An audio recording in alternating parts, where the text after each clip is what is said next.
You ask Tiger to solve. This deals with linear equations with one unknown. The final result is x equals 5/9. Let's solve it step by step. Group all x terms on the left side of the equation. Add x to both sides.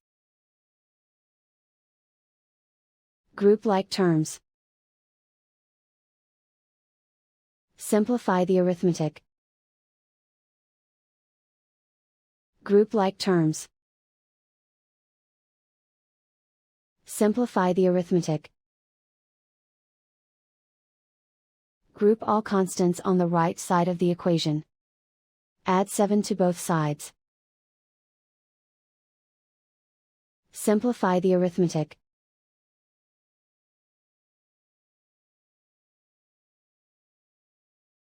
Isolate the x.